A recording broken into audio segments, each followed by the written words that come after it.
Let's dive into the topic of front end development.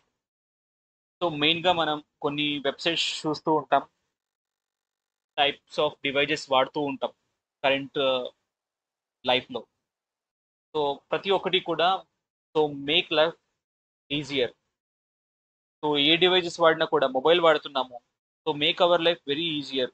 We are calling, మనం call చేస్తున్నాం మిగతా ఎక్కడెక్కడో ఉన్న వాళ్ళకి కూడా కనెక్ట్ అవుతున్నాం.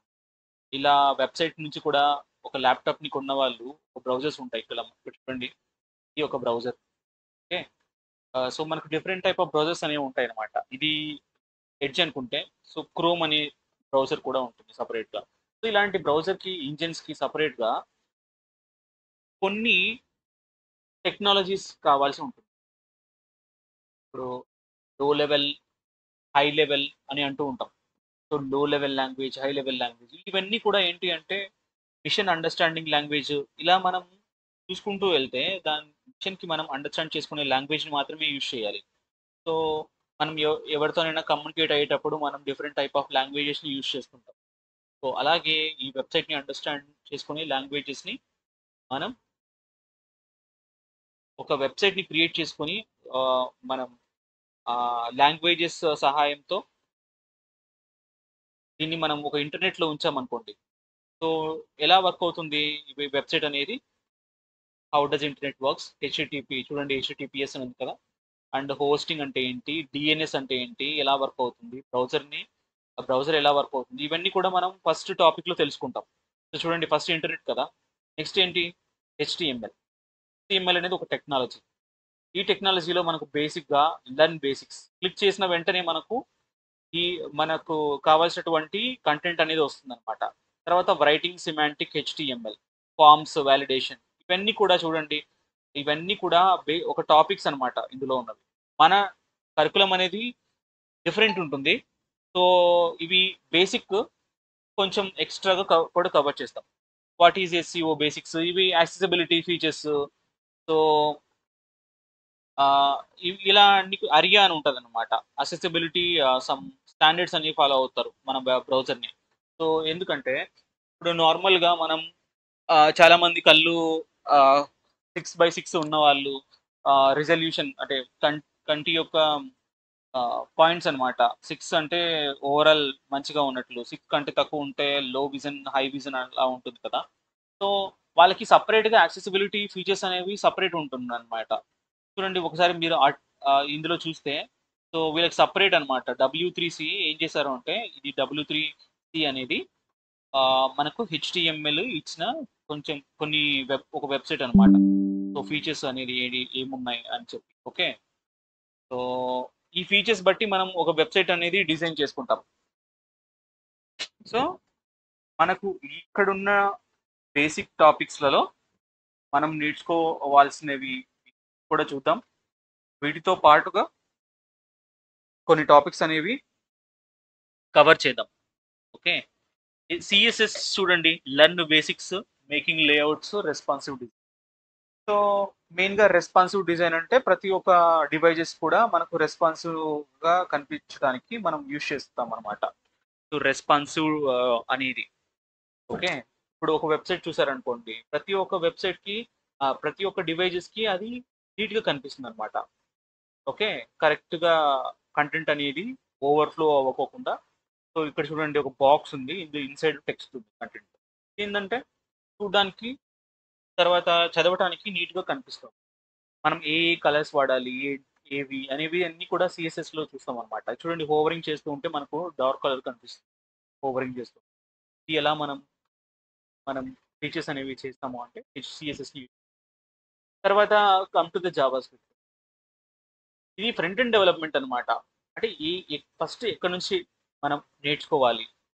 చాలా మంది క్వశ్చన్ ఉంటుంది కదా, ఎక్కడో యూట్యూబ్లన్నీ కానీ చూస్తూ ఉంటారు. యూట్యూబ్లో యూట్యూబ్ చూసినా కూడా ఏది ఏది ఏమో తెలియదు, ఎందుకు నేర్చుకుంటున్నామో తెలియదు, అది ఫర్దర్గా యూజ్ అవుతుందో కూడా తెలియదు.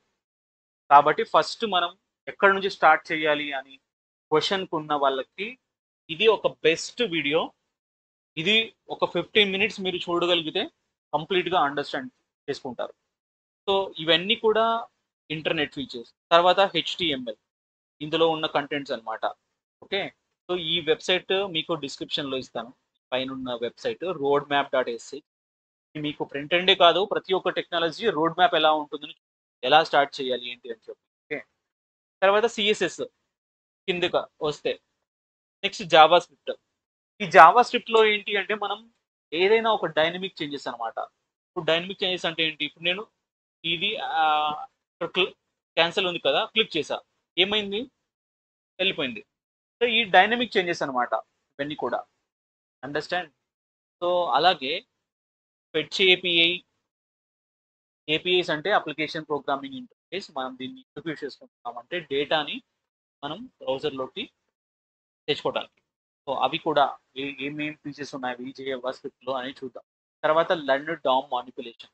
డామ్ అంటే డాక్యుమెంట్ ఆబ్జెక్ట్ మోడల్ అన్నమాట. ఒక వెబ్సైట్ని మనము డిజైన్ చేయడానికి మనకు మనం తీసుకోవాల్సినటువంటి కొన్ని ఫంక్షనాలిటీస్ ఏవి అనేది తెలుసుకుంటాం. Okay. Document dot right, document dot read, document dot some add event listener, ఇలాంటి కొన్ని ఉంటాయి అన్నమాట ఫంక్షన్. సో వాటిని మనం యూజ్ చేసుకొని బ్రౌజర్లో ఉన్న కంటెంట్ని మనం చేయాలి. తర్వాత లర్న్, ఇవన్నీ కూడా చూడండి జావా స్క్రిప్ట్లో ఉన్నవి. ఇందులో చాలా ఉంటాయి. ఆ, ఇది బేసిక్ జస్ట్. సో మనం తరువుగా ఒక్కొక్క టాపిక్ని మనం ఎక్స్ప్లెనేషన్ చేసుకునేటప్పుడు నీట్గా నేర్చుకోవచ్చు. తర్వాత మనం గిట్లోకి వస్తాం. జావా స్క్రిప్ట్ అయిన తర్వాత గిట్ అంటే ఏంటి అంటే ఒక టూల్ అన్నమాట. ఓకే. ఒక టూల్. నేను ఎలా చెప్తాను ఎగ్జాంపుల్, నేను ఒకటి చెప్తాను. ఇప్పుడు మనం మొబైల్ ఉంది, whether old mobile or new mobile కదా, సిమ్ స్లాట్ అనేది ఉంటుంది కదా. సిమ్ స్లాట్ అనేది గిట్ అనుకుంటే, సిమ్ అని గిట్ అనుకుంటే, సిమ్ స్లాట్ అనేది యాజ్ ఇట్ ఈజ్ అలానే ఉంటుంది. పెద్ద చిన్న సిమ్లు వచ్చినా కూడా పెద్ద సిమ్ స్లాట్ అనేది అలానే ఉంటుంది. సో మనం డిఫరెంట్ టైప్ ఆఫ్ టెక్నాలజీస్ అనేది అప్గ్రేడ్ అవుతున్నా కూడా గిట్ అనే ఒక దీని ద్వారా మనం కంట్రోల్ చేస్తాం. ఐ మీన్ వర్షన్ కంట్రోల్ చేస్తాం. వర్షన్స్ చేంజ్ అవుతూ ఉంటాయి కదా. ఇప్పుడు ఈ రోజు HTML5 యూజ్ చేస్తున్నారు, నెక్స్ట్ ఫర్దర్గా HTML6 వచ్చింది వర్షన్, కొత్త కొత్త ఫీచర్స్ అనేవి యాడ్ చేసి ఉంటారు అందులో. అలా అన్నమాట.